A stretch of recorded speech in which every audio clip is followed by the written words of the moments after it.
안녕하세요. 오늘도 사연살롱을 찾아주셔서 감사합니다.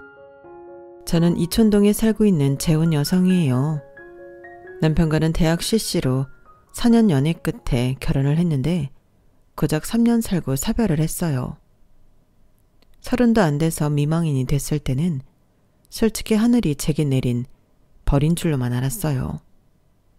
신혼 초부터 속으로 매일같이 남편과 이혼할 궁리만 했었거든요. 제가 속아서 결혼했다는 걸 알게 됐기 때문이었죠. 이제는 세상에 없는 사람을 흉보는 게 옳지 않다는 건 잘 알지만 지금도 전 남편과 시어머니를 생각하면 속에서 우라가 치밀 정도로 치떨리기 싫어요. 결혼과 동시에 가면을 벗은 전 남편은 치졸하기 짝이 없는 인간이었어요. 사람의 호의를 이용할 줄만 아는 인간이었거든요. 시어머니는 거기다 한술 더 떠서 얼마나 사악한 분이었나 몰라요. 저희 시어머니는 저를 돈 안 주고 부리는 자기 집 종으로 알고 사셨거든요.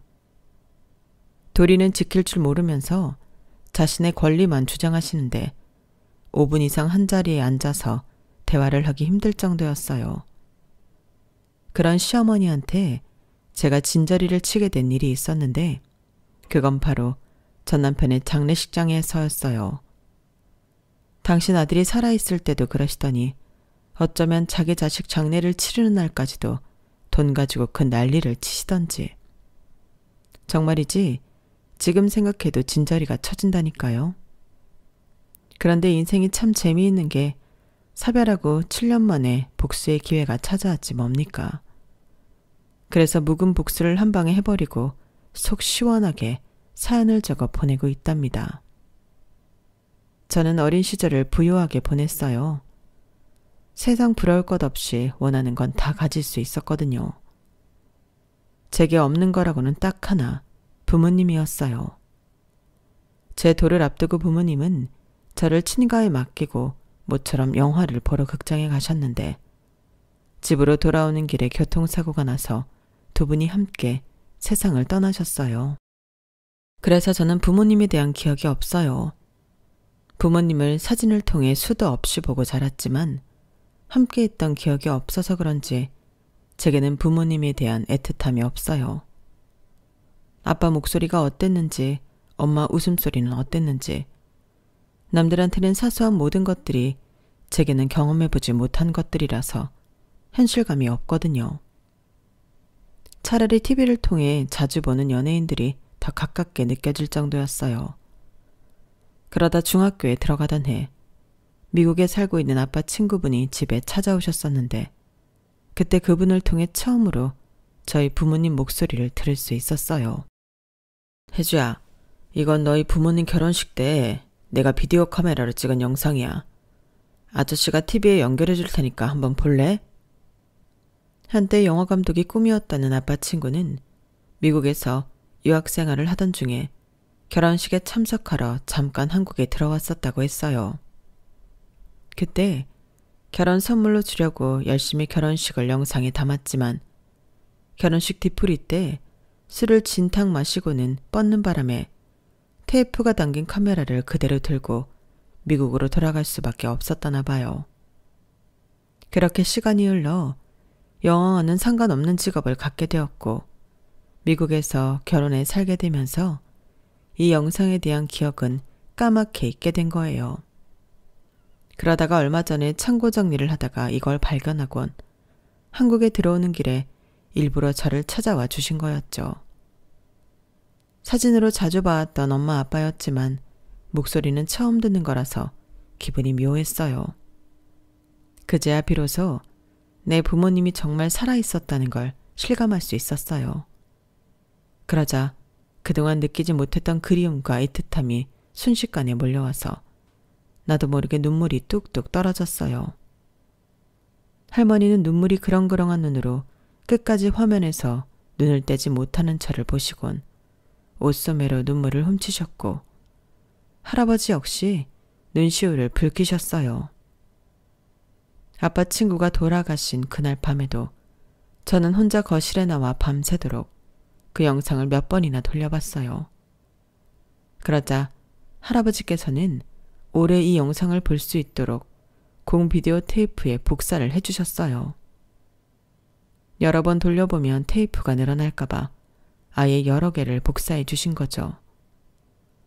소녀딸을 위한 할아버지의 깊은 사랑 덕분에 저는 아직도 가끔씩 부모님이 생각날 때면 그 테이프를 꺼내 부모님의 결혼식 영상을 보고 있답니다.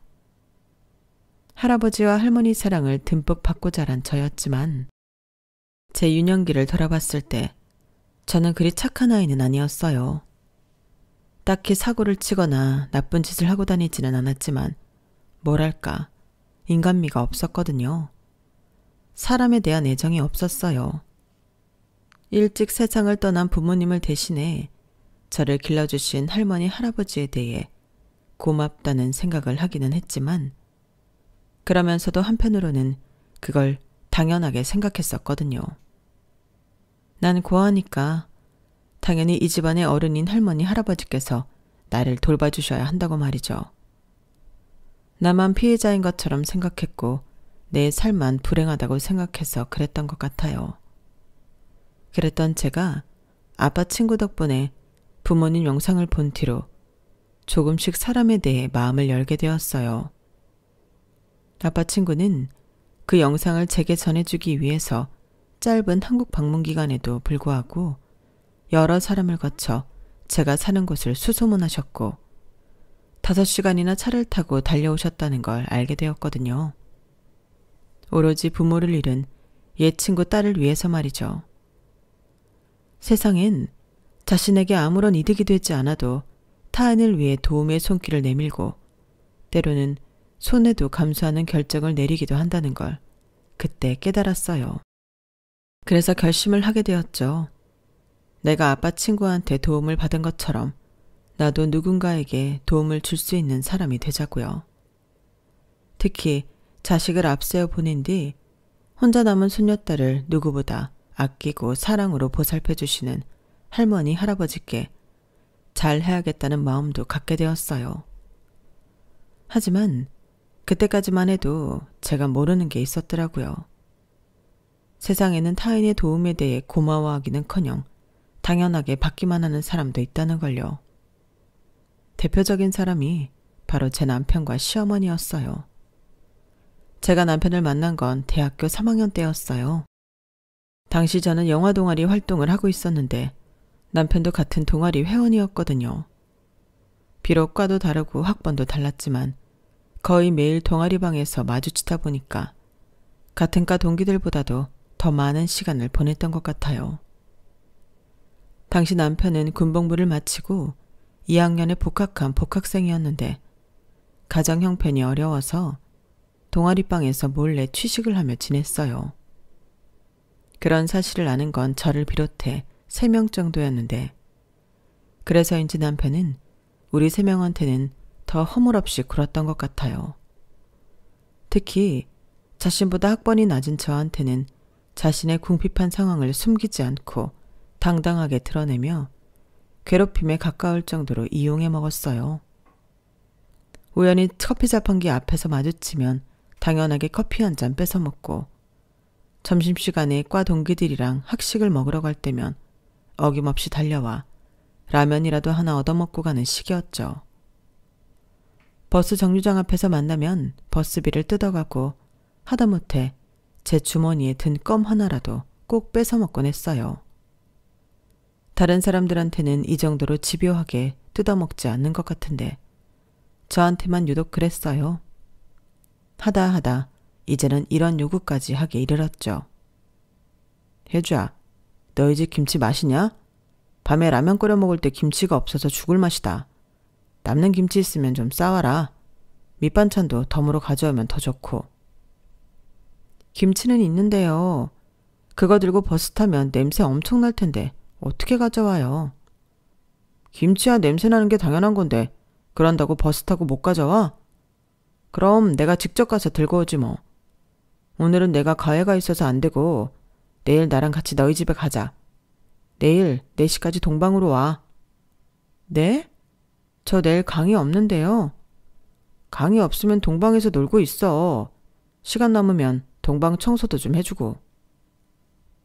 김치 얻어먹겠다는 사람이 강의도 없는 저를 불러 동아리방 청소까지 지킬 정도로 남편은 뻔뻔한 사람이었어요. 사실 그래서 저는 남편을 좋게 생각하지 않았어요. 동아리 활동할 때 돈을 내야 하는 순간엔 쏙 빠지거나 자신은 가난한 고학생이라고 어필을 해서 빠지게 있으면서도 동방에서 짜장면을 시켜 먹거나 근방에서 술을 마실 때면 제일 먼저 달려와 한자리를 차지하고 있는 모습이 너무 얄미웠거든요. 아무리 형편이 어렵다고는 해도 어떻게 말하고 행동하는지에 따라 동정심이 생기기도 하고 아니기도 한 건데 남편한테는 이상하게 동정심이 안 생기더라고요. 아마도 뻔뻔함이 지나쳐서 그랬던 것 같아요. 어쨌거나 선배 마린이 할 수 없이 강의도 없는데 시간에 맞춰 동아리방에 갔어요. 가보니 남편은 아직 강의가 안 끝났는지 동방엔 아무도 없더라고요. 그래서 자판기 커피나 한 잔 마시려고 복도로 나왔는데 남편 목소리가 들리더라고요. 둘러보니 화장실 앞에서 청소하시는 아주머니를 도와 쓰레기 옮기고 있더군요. 치, 나한테는 동방 청소까지 하라고 그러더니 자기는 웬 오지랖이래? 어이가 없어서 나도 모르게 입 밖으로 생각이 툭 튀어나와 버렸어요. 그런데 가만히 보니까 청소하시는 아주머니가 한쪽 팔에 깁스를 하고 계신 게 보이는 거예요. 아주머니는 연신 미안해서 어쩌나는 말을 하시며 어쩔 줄 몰라 하시는데 남편은 넉살 좋게 웃어가며 일을 해대더라고요. 이모님, 자꾸 뭐가 그렇게 미안하다고 그래요? 사람이 살다 보면 도움을 받기도 하고 도움을 주기도 하는 거지. 그게 사람 사는 세상 아니겠습니까? 아, 그런데 어쩌죠? 제가 남자 화장실 쓰레기는 다 옮겼는데 여자 화장실은 들어갈 수가 없잖아요. 이걸 어쩌지? 남편은 곤란한 표정으로 주변을 살피다가 저랑 눈이 딱 마주쳤어요. 그리고는 얼굴에 화색이 돌더니 저를 부르더라고요. 나혜주. 야, 너 잘 만났다. 너 이리 와봐. 남편의 얼굴을 보자마자 제게 뭘 시킬지 알 것 같았어요. 그래서 뒷걸음질을 쳐서 도망을 치려고 했는데 어느새 남편이 성큼성큼 걸어와 소뚜껑 같은 손으로 제 어깨를 탁 잡더라고요. 너 오늘 좋은 일 좀 해라. 그리고는 제 대답도 안 듣고 저를 끌어다 여자 화장실에 던져 넣었어요. 그리고는 밖에서 제가 해야 할 일을 설명하더군요. 강의가 없는 날이라서 기껏 차려입고 학교에 갔던 저는 그날 오지랖 넓은 남편 덕분에 학창시절에도 해본 적 없었던 화장실 청소를 땀까지 흘려가며 해야 했어요. 청소를 하느라 시간이 늦어져서 결국 저희 집에서 김치를 가져오려던 남편의 계획도 물 건너가 버렸고요. 아주머니께서는 고맙다며 남편과 제게 바카스를 한 병씩 주셨어요.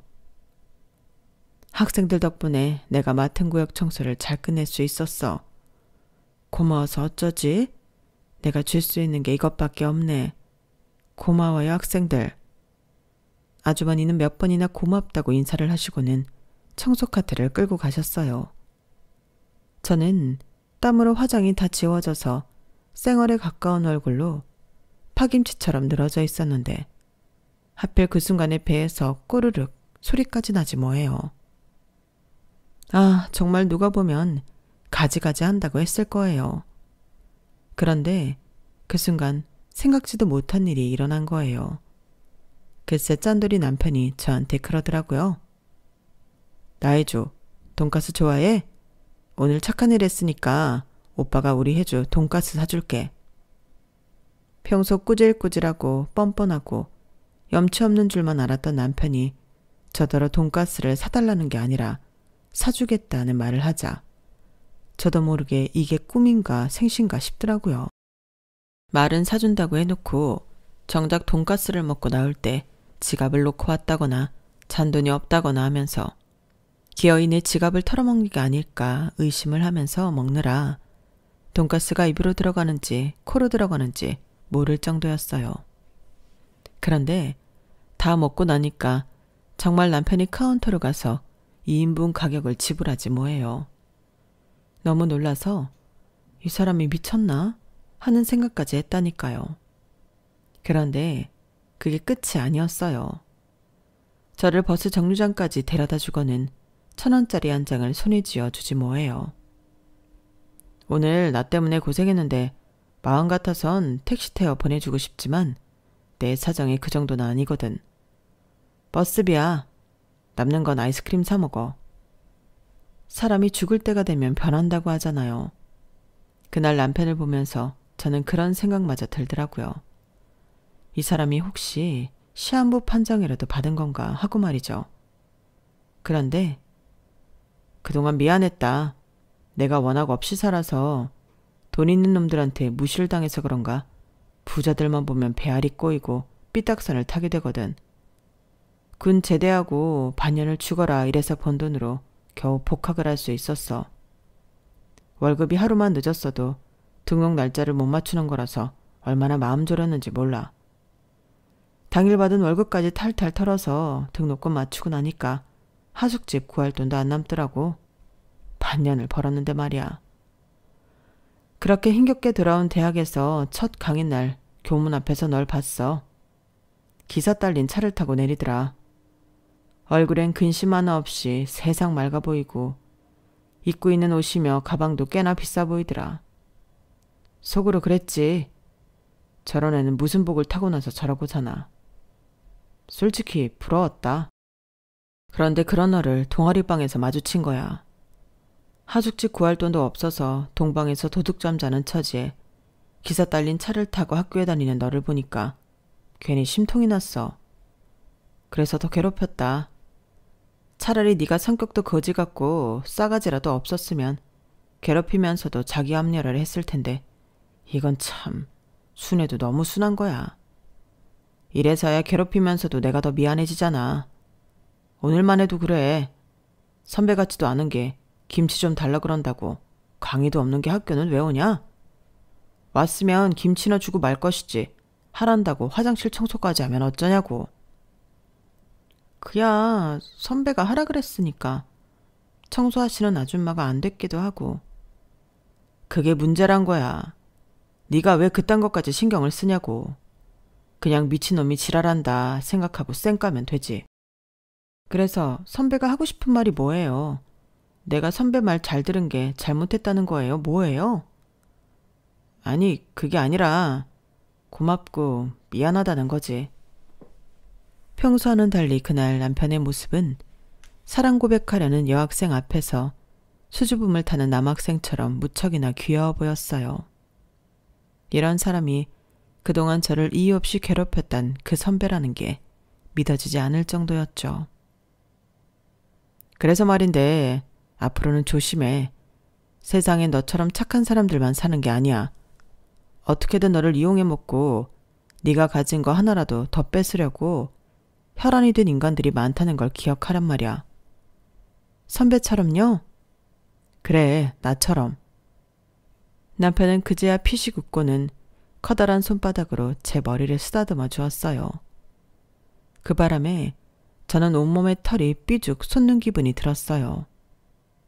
그날 집에 돌아온 뒤에도 제 머리 위에 남편 손이 얹혀져 있는 기분이 들어서 얼굴이 자꾸 화끈거리고 헛웃음이 나고 그랬어요. 그게 남편의 의도된 행동이었는지 아니면 진심에서 우러나온 행동이었는지는 알 수 없지만 적어도 그날 이후 제가 남편을 이전과는 다른 눈으로 보게 됐다는 건 부정할 수 없겠네요. 남편은 약속대로 전처럼 저를 괴롭히지 않았어요. 커피 자판기 앞에서 만나도 제 손에 들린 커피를 낼름 집어가는 일도 없고 학생 식당에서 마주쳐도 밥 사달라는 말이 아니라 점심 맛있게 먹으라는 말을 하고 지나갔거든요. 이제야 비로소 모든 게 제대로 돌아온 거였지만 이상하게도 저는 이런 상황이 더 불편하고 싫더라고요. 차라리 내가 뽑은 커피를 당당하게 뺏어서 먹고 제 주머니를 뒤져 껌을 뺏어가고 학생 식당에서 라면 사달라고 조르던 그 남편이 그리울 정도였어요. 괜히 가만히 있는 사람 흔들어서 자기한테 시선이 가게 만들어 놓곤 이제 와서 없던 일로 하자는 식으로 저랑 거리를 두는 게 무척이나 야속했거든요. 여름방학 내내 남편 생각으로 머리가 복잡했던 저는 이렇게는 안 되겠다 싶어 개강하면 바로 남편한테 찾아가 따지라고 했어요. 어떻게든 관계를 확실히 하자고 하려고요. 그런데 개강날 동방에 가보니 남편 짐이 싹 치워지고 없지 뭐예요. 그래서 선배한테 혹시 남편이 하숙집에 들어갔냐고 물었더니 아, 명수 휴학했어. 어머님이 다치셔서 명수가 대신 과수원 일을 해야 한다나 봐. 아버지도 안 계신데 고등학교 다니는 동생도 둘이나 있으니 명수 그 자식 입장에선 나 몰라라 할 수 없잖아. 에휴, 방학 내내 땡볕에서 막노동 뛰면서 등록금 번다고 난리쳤는데 결국엔 그 돈 고스란히 어머니 병원비로 들어갔지 뭐. 다음 학기엔 제대로 복학할 수 있을는지도 모르겠다. 없는 살림엔 돈 나가는 구멍이 수시로 뚫리는 법이니까.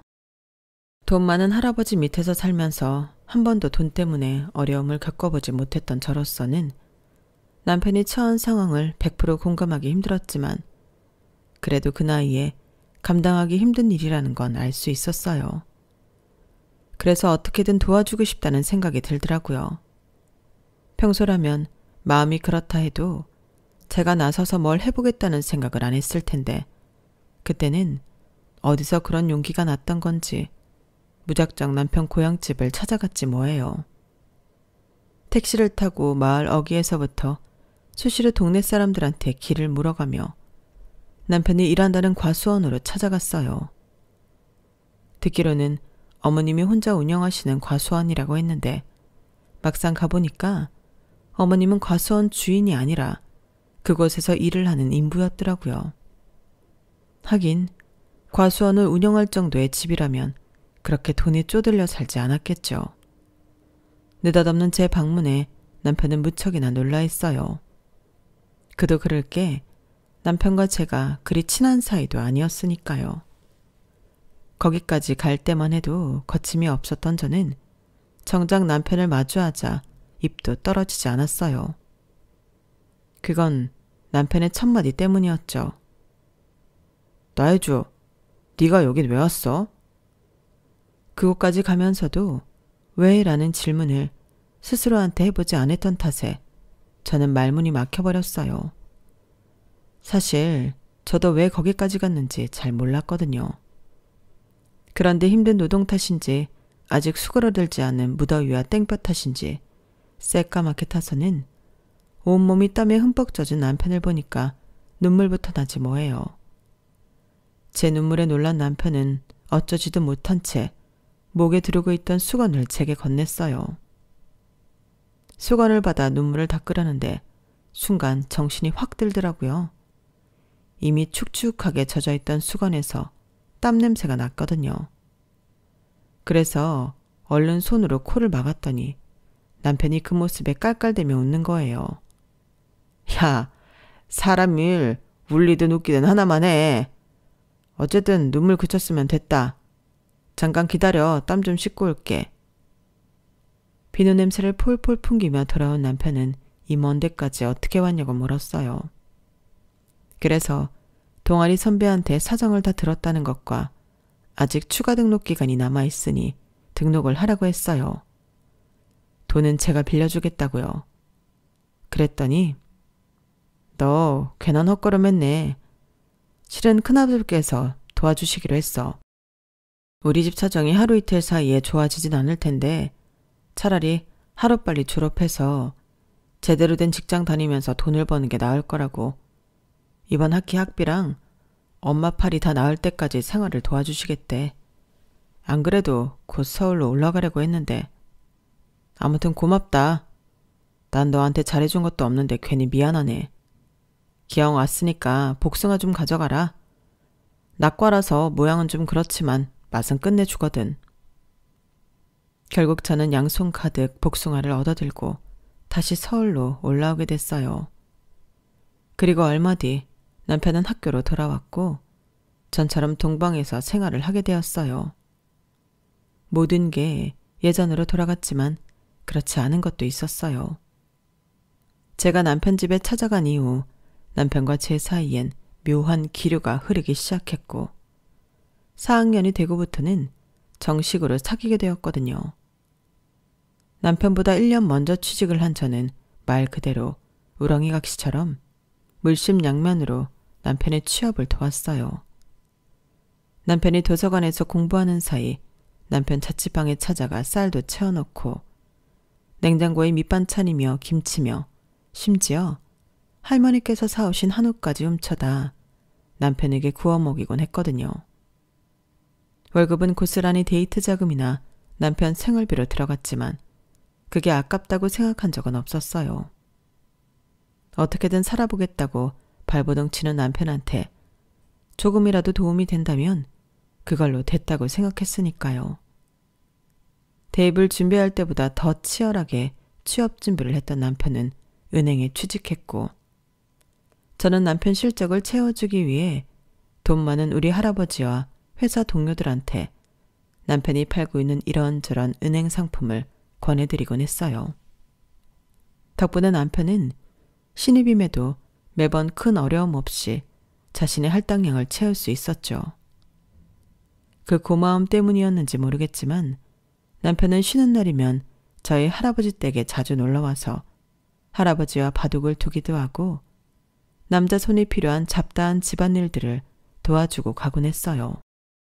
그래서 저희 집에서는 일찌감치 제 남편을 손녀딸 사윗감으로 생각하셨어요. 남편은 취직을 하고도 월급의 대부분은 학자금 대출을 상환하는 데 들어갔어요. 은행권뿐만 아니라 큰아버지께 빌린 돈도 갚아야 했으니까요. 남은 걸로 생활을 하고 거기서 또 쪼개서 고향집에 내려보내야 했으니 30이 되도록 통장엔 단돈 100만 원도 여윳돈이 없었어요.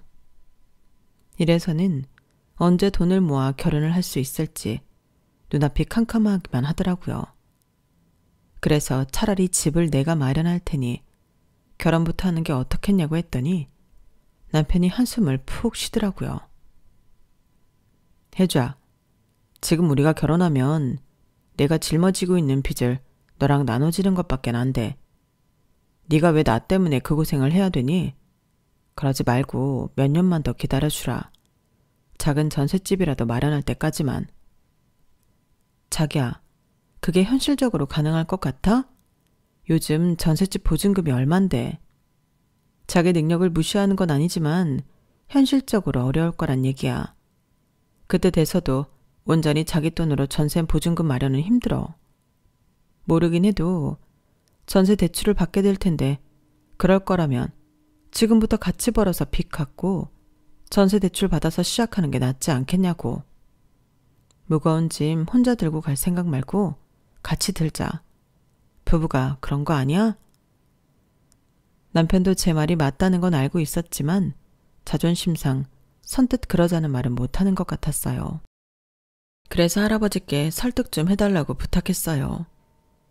하루는 남편을 집에 불러 같이 바둑을 두시다가 제가 미리 언질드린 부분에 대해 얘기를 꺼내시더라고요. 그런데 내 생각엔 말이다. 니들만 괜찮다면 너희가 이 집에 들어가 사는 게 어떨까 한다. 작년에 한 사람이 세상 떠나고 혜주랑 둘이 살려니 나도 많이 적적해서 말이야. 그렇다고 이 늙은이를 너희한테 부양하라고 하는 소리는 아니다. 집안 살림이야 도우미 아주머니가 있으니 걱정 없고 생활비야 이 할애비가 돈 많은데 무슨 걱정이겠니. 여기서 몇 년 살면서 돈 모아서 나가면 니들한테도 나쁘진 않을 것 같구나.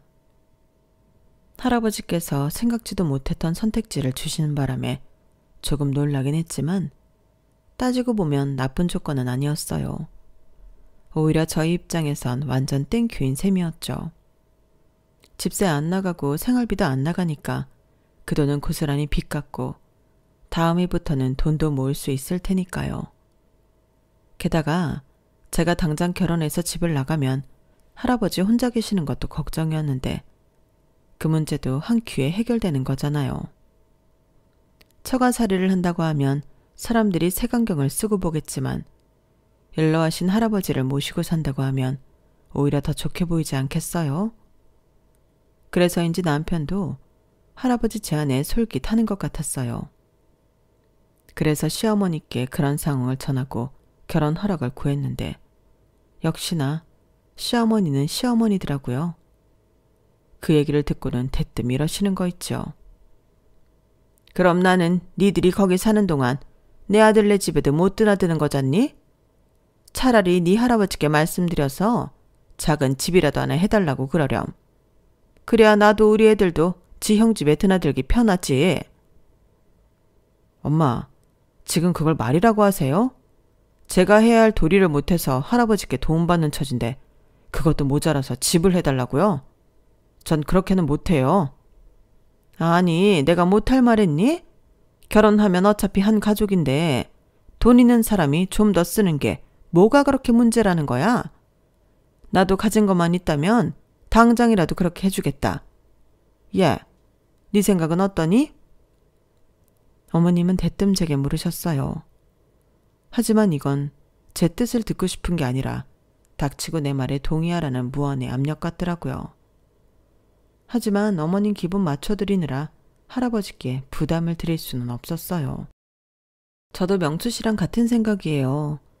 그리고 비록 할아버지 댁이지만 집이 워낙 커서 어머님이랑 명수 씨 동생들이 찾아와도 쉬다 가실 수 있을 거예요. 그리고 저희가 평생 할아버지 댁에 살 것도 아니고 집 구할 또 마련할 때까지만 신세를 지는 거니까 이번 일은 어머님께서 져주시면 안 될까요? 너 지금 니네 할아버지 집이 크다고 자랑하는 거니? 네 눈에는 돈도 없는 시어머니는 어른으로도 안 보이는 거야? 뭐? 져줘? 내가 왜 너한테 져줘야 하냐고. 애초에 네가 네 할아버지 모시고 살 생각으로 뒤에서 우리 명수 조종한 거 내가 모를 줄 아니? 결혼도 하기 전부터 어디서 잔머리를 굴려? 넌 내가 그렇게 웃어? 암튼 난 절대 반대니까 그런 줄 알아. 어머님은 절대 안 된다고 못을 박으셨어요. 남편과 저는 아무런 수확도 없이 다시 서울로 올라올 수밖에 없었죠. 이렇게 우리 결혼 얘기는 물 건너가나 했는데 며칠 뒤 남편한테 어머님이 허락하셨다는 연락이 온 거예요. 말로는 자기가 전화로 설득했다고 하더군요. 그때는 그냥 그런 줄로만 알았어요. 나중에서야 그게 돈 때문이었다는 걸 알게 되었지만요. 아무튼 양가 어른들의 허락이 떨어진 만큼 속전속결로 결혼 준비를 시작했어요. 서둘러 예식장을 잡고 제가 쓰던 방에 침대 정도만 바꾸고 시작한 신혼이라 돈이 든 것도 별로 없었어요. 그나마도 할아버지 지인분들이 많이 오신 덕에 축의금이 꽤 들어와서 그걸로 결혼 비용은 충당할 수 있었어요. 신혼여행 비용까지 모든 비용을 제하고도 오히려 돈이 남았으니 완전 남는 장사였죠. 그런데 신혼여행을 마치고 시댁에 인사를 갔더니 어머님이 대뜸 축의금 얘기를 꺼내시더라고요. 예, 그날 보니까 너희 쪽 손님이 꽤 들었더구나. 우리가 양보해서 서울에서 식을 올렸으니 망정이지. 너희가 대구까지 내려와야 했으면 그 돈 다 날아가는 거 아니었겠니? 그러니까 거기에 대한 일종의 보상금을 좀 줬으면 한다. 서울서 식을 올리는 바람에 우리 쪽 지인들이 많이들 못 갔으니 하는 소리 아니니. 많이는 안 바란다. 딱 3분의 1만 다오. 네? 아니 어머님, 그건 말이 안 되죠. 어디까지나 저희 할아버지 지인분들이 내신 돈인데 그걸 왜 어머님께 드려요? 그리고 서울까지 오시는 차편이랑 차에서 드실 밥이랑 간식까지 저희 쪽에서 다 챙겨드렸잖아요. 그 정도면 저희도 할 만큼은 했다고 생각해요. 솔직히 그날 안 오신 분들은 애초에 참석을 안 하시라고 했던 분들 아니겠어요? 그런데 그분들은 몫이 축의금까지 계산에 넣으시면 안 되죠. 게다가 신랑 쪽 식사 비용도 저희 할아버지께서 다 내주셨잖아요. 예, 그게 얼마나 한다고 그러니? 너는 돈 있는 집에서 자랐다는 애가 어쩜 그렇게 씀씀이가 작아? 그깟 몇 배 가지고 생색낼 일이냐고? 어머님 목소리가 높아지자 피곤하다고 소파에 누워있던 남편이 볼멘 소리로 그러더군요. 혜주야, 그냥 남은 돈 엄마 드리자. 얼마나 한다고 돈 가지고 얼굴을 붉히고 그러냐? 순간 제가 잘못 들은 줄 알았어요. 평소 돈이라면 저보다 더 벌벌거리는 사람이 한두 푼도 아니고 2천만 원이 넘는 돈을 그냥 주라고요? 이 돈이면 자기 학자금 대출금도 갚을 수 있는데? 제가 진심이라는 듯 남편을 쳐다봤더니 한 번쯤은 져주기도 해야지. 어떻게 매번 이기려고만 들어? 엄마도 우리 할아버지 댁에서 사는 거 허락하셨잖아. 우리도 하나쯤은 져 드리자. 거기서 더 고집을 부리면 저만 돈도 고른 사람처럼 될 것 같아서 남편 말을 따르기로 했어요. 어차피 그 돈은 우리 계획에 없던 돈이기도 했으니까요. 남편 말대로 한번 져드린다고 크게 달라질 건 없다고 생각했어요. 그런데 그날 이후 제가 맡은 건 매번 지는 역할이라는 걸 알게 되었지 뭐예요. 애초에 남편이 어머님을 설득했던 것도 결론은 돈이었어요. 기왕 있는 집에 장가갔으면 한몫 제대로 챙겨야 하지 않겠냐. 그러기 위해서는 돈 지고 있는 할아버지 옆에 있는 게 제일 빠르고 확실한 방법이다. 남편이 어머님을 설득한 말이었어요. 그것도 모르고 저는 남편이 연로하신 할아버지 생각해서 모시고 살 생각을 하는 줄 알았으니 제가 참 바보 같았던 거죠. 결혼하고 몇 달간은 사실 회사 일로 정신없이 바빠서 다른 데에 신경 쓸 겨를이 없었어요. 그래도 다행인 건 집안일을 해주시는 도우미 아주머니 덕분에 집안일에서 해방이 됐다는 것과 제가 자란 집이기 때문에 익숙하고 편했다는 거였어요. 그래서 남편이 무슨 생각을 하는지 굳이 알아채려고 노력하지 않았는데 그러다가 한 번에 쾅 뒤통수를 맞게 됐어요. 아무래도 남편이 은행원이기 때문에 저희 부부의 월급 관리는 남편이 도맡아 하고 있었어요. 각자 버는 돈에서 자신이 쓸 용돈과 약간의 공동생활비를 제외하고는 남편이 우리한테 잘 맞는 예적금으로 돈을 모으고 있었거든요. 그래서 매달 아무 의심 없이 남편 계좌로 월급을 이체하곤 했어요. 그런데 하루는 남편이 저 몰래 시어머니와 통화하는 걸 듣게 된 거예요. 엄마, 그 돈 딱 일주일만 쓰고 줘야 돼. 해주고 알면 난리 난다고. 걔는 내가 지금까지 우리 월급 받은 거 잘 불리고 있는 줄 안단 말이야. 저번처럼 돈 못 갚는다고 그러면 내 선에서 처리할 방법이 없어. 꼭 약속 지켜야 돼. 안 그럼 나도 더는 안 빌려줘. 일부만 엿들은 통화였지만 내용을 파악하는 건 어렵지 않았어요. 남편은 그동안 저 몰래 어머님께 우리 부부의 공동 자금을 빌려줘 왔고 그중에 못 받고 뜯긴 적도 있다는 것. 그럼에도 이번에도 또 돈을 빌려주려 한다는 거였죠. 저는 남편이 통화를 마치는 걸 기다렸다가 조용히 다가가 물었어요. 어머님한테 돈 빌려드리려고? 그러자 남편이 흠칫 놀라더군요. 그러다가 이내 평정심을 유지하곤 부탁 전화만 받았을 뿐 빌려줄 생각은 없다고 하지 뭐예요. 제가 다 들었는데 말이에요. 아무래도 남편을 믿을 수가 없어서 그동안 모은 돈 내역을 보자고 했어요. 그랬더니 남편이 자기를 못 믿는 거냐고 길길이 뛰기 시작하더라고요.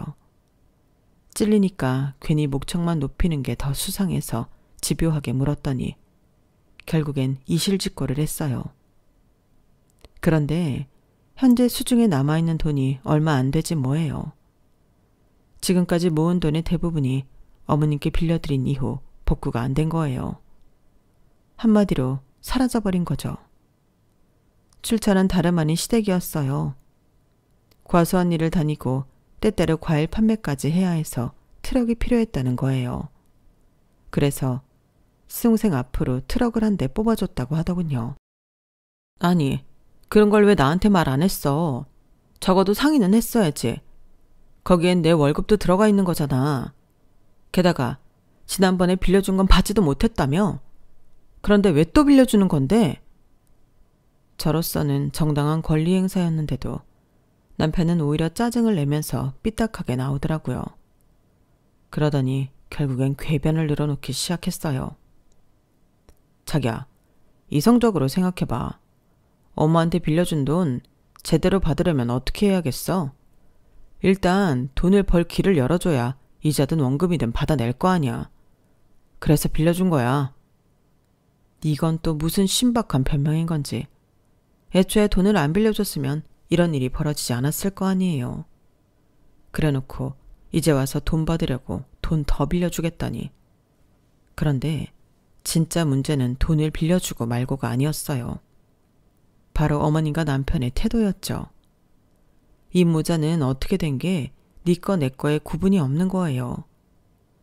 연애를 4년이나 하고 결정한 결혼이었지만 남편의 이런 성향을 몰랐던 건 그동안 워낙 남편 형편이 어려웠던 탓에 제가 일방적으로 손해를 보는 구조였기 때문이었어요. 그러다 결혼하자마자 실상을 마주하게 된 거죠. 이 일로 결혼기간 내내 정말 많이 싸웠어요. 그러다 결국엔 자기 월급은 공동생활비를 제외하고는 각자 관리하기로 했어요. 하지만 그럼에도 불구하고 돈 문제는 곳곳에서 불거졌어요. 저희가 할아버지와 함께 살았잖아요. 그런데 주말이나 평일 저녁 때 외식을 나갈 때면 의뢰 남편은 할아버지가 계산할 때까지 단 한 번도 돈을 내지 않더라고요. 제가 먼저 달려가서 계산하지 않으면 끝까지 절대 돈을 안 내요. 그래서 그 문제로 뭐라고 했더니 이러는 거 있죠. 할아버지 돈 많으시잖아. 어차피 돌아가실 때 우리한테 주고 가실 텐데. 그러면 상속세 내야 하고. 그러니까 할아버지가 돌아가시기 전에 한 푼이라도 더 받아 쓰는 게 세금도 덜 내고 효도 아니겠어? 난 그렇게 생각하는데. 어쩜 이렇게 자기 좋을 대로 판단을 하는지 정말 입이 떡 벌어졌어요. 도대체 이런 사고방식은 누구한테 배운 건가 했더니 바로 시어머니였더라고요. 저희 할아버지께서는 남의 집 귀한 맏아들 처가살이 시키는 게 미안하다시며 시댁에 참 잘하셨거든요. 명절에 시댁에 갈 때면 한우 세트에 시어머니 옷과 가방, 거기에 시누이 시동생 용돈까지 저희 부부를 통해 보내셨어요. 그런데 매번 그걸 받으면서도 시어머니는 단 한 번도 고맙다는 소리를 안 하시는 거예요. 한 번은 저희 시댁과 한 동네 사시는 작은 할머니께서 찾아와 저희 부부가 바리바리 쌓은 선물을 보시곤 한마디 하셨어요. 아유 세상에 이게 다 뭐야. 백화점을 옮겨다 놨네 그려. 아들 녀석 장가 잘 보낸 덕에 자네가 복이 터졌구만. 그러자 시어머니께서 뭐라고 하셨는지 아세요? 복은 무슨 돈 많은 늙은이가 돈 쓰는 재미 보려고 하는 일인걸요. 다 우리한테 할만하니까 보내는 거 아니겠어요?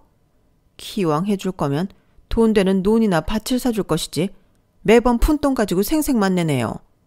하여간에 있는 사람들이 더하다니까요.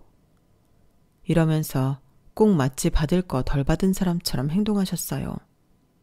그런데 어머님의 이런 말들은 따지고 보면 죄다 틀린 말이었어요. 어머님은 저희 할아버지가 푼돈 가지고 생색만 낸다고 하셨지만 실상은 달랐거든요. 사실 저희 부부가 결혼하기 전까지 저희 시댁은 마을에서 유일하게 땅 한 평 가진 게 없는 집이었어요. 그러니 집성촌에 살면서 일가 친척들한테 늘 무시만 당하고 살아왔었죠.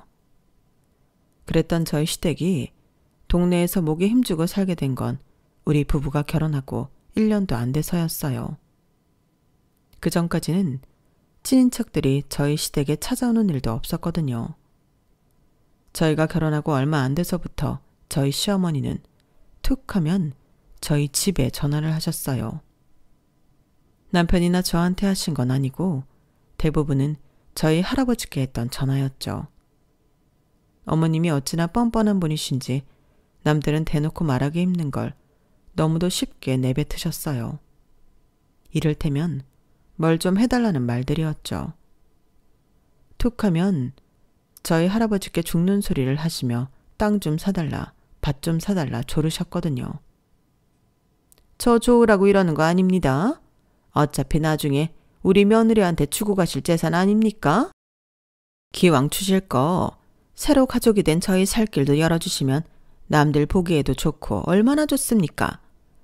저 집은 며느리 잘 들어와서 살림이 편해 할 테니까요. 할아버님, 돈 많으시잖아요. 이깟 땅 할아버님께는 푼돈 아닙니까? 손녀딸 생각해서 선심 좀 쓰세요. 처음 이런 전화를 받았을 때 저희 할아버지는 적잖이 놀라셨던 모양이에요.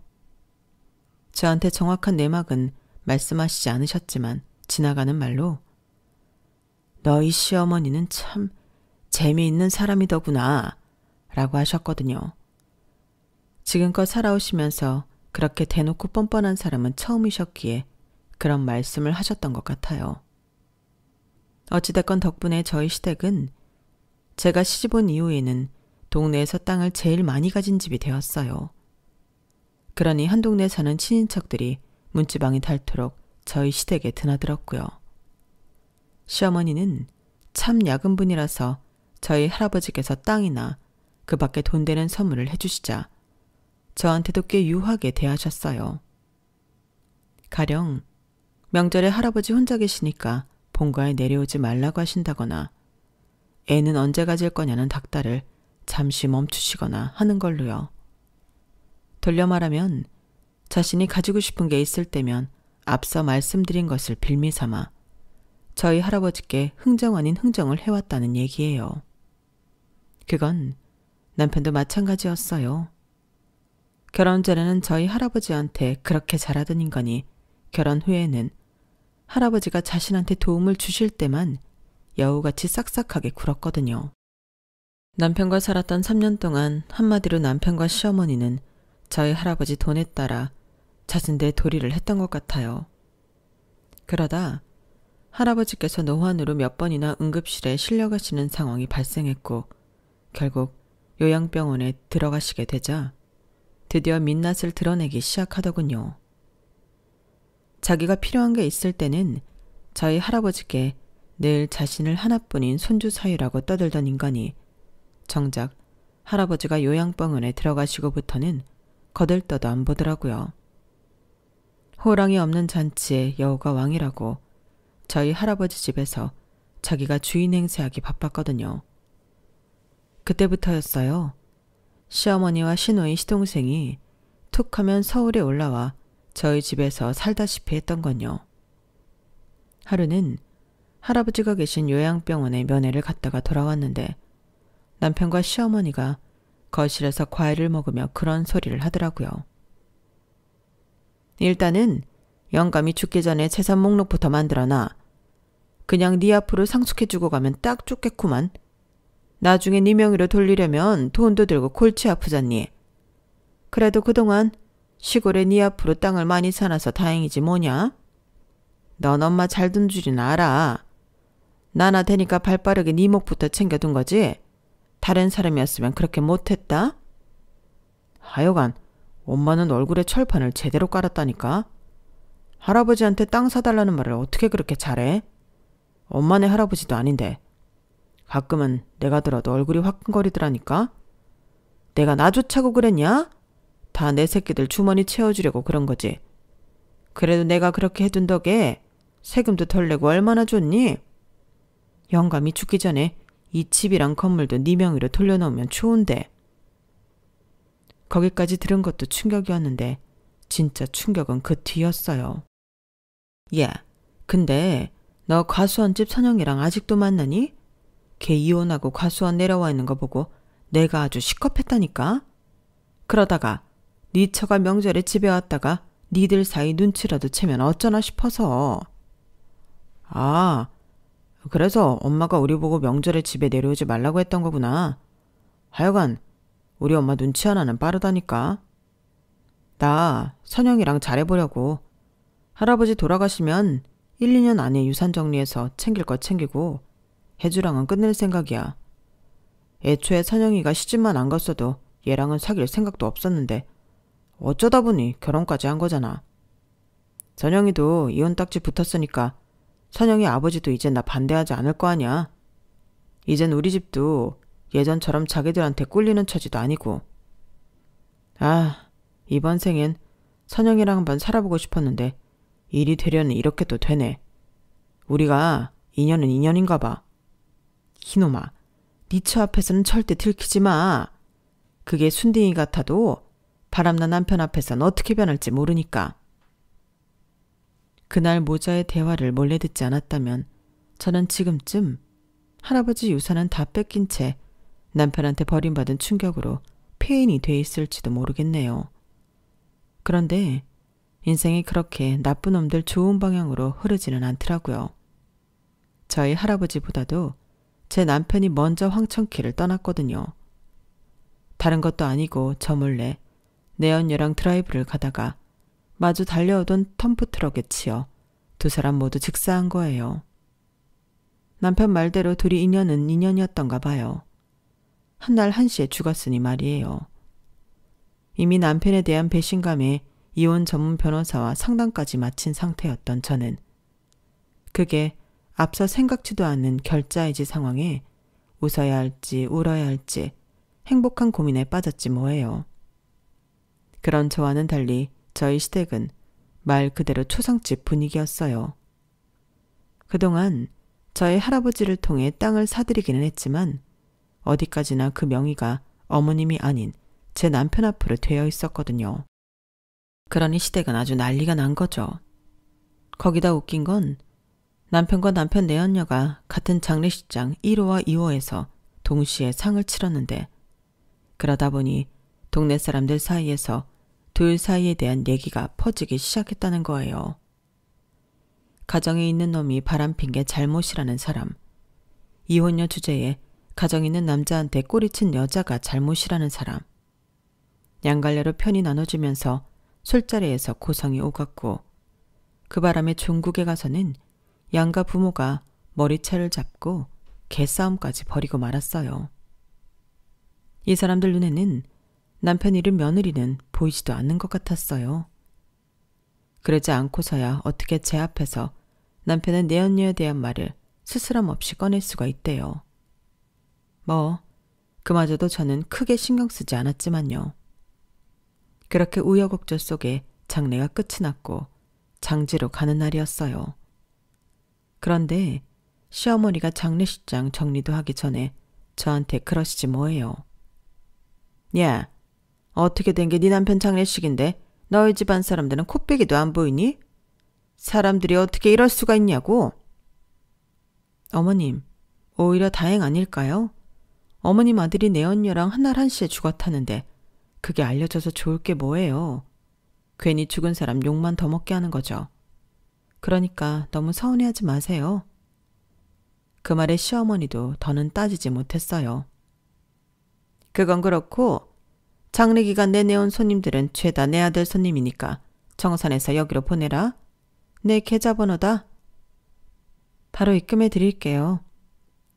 끝까지 자식 조의금까지 챙기려 드는 시어머니를 보니 이 사람이 과연 자기 아들의 죽음에 슬픔을 느끼는 사람인가 하는 의구심마저 들었어요. 그래서 저는 그 자리에서 바로 어머님께 입금을 해드렸어요. 순간 어머님 휴대폰으로 입금 내역이 떴고 그걸 확인한 시어머니가 개거품을 물고 난리를 쳐댔어요. 너 이게 뭐하는 짓이냐? 조의금 보내랬더니 1원을 보내? 너 지금 나랑 장난하는 거냐? 어머님, 그 정도면 제가 후하게 쳐드린 거예요. 이체는 마이너스가 안 돼서 그나마 1원이나 드렸으니까요. 그러니 그건 어머님 아들 저승길 노잣돈이라고 생각하세요. 아, 그리고 저 서류 정리되는 대로 시골 땅 다 팔 겁니다. 그러니까 논이고 밭에서 난 것들 중에 챙기실 거 있으면 얼른 챙기세요. 나중에 시간이 없었네 어쩌네 핑계대지 마시고요. 그리고 미리 말씀드리는데 그 이 사망보험금 말이에요. 혹시라도 거기서 얼마 떼어줄까 기대하고 계신다면 일찌감치 꿈 깨세요. 제가 장례기간 내내 계산기를 때려보니까 그동안 그의 대학 등록금부터 자취방 월세, 학원비를 비롯해 심지어 자동차 면허학원 수강료까지 제 주머니에서 나간 돈이 엄청나더라고요. 그의 사망보험금에서 그것들 제하고 나니까 치킨값밖에 안 남네요. 그러니 어쩌겠어요. 그걸로 계산은 퉁치는 수밖에. 어머님 보시기에 제가 맹한 구석에 있어서 내 거 못 챙기는 것처럼 보이시겠지만 어머님, 왜 그런 말이 있잖아요. 있는 사람이 더 무섭다고. 네, 맞아요. 전요, 무슨 수를 써서라도 그간 그이랑 시댁에 들어간 우리 집 돈 다 돌려받을 거예요.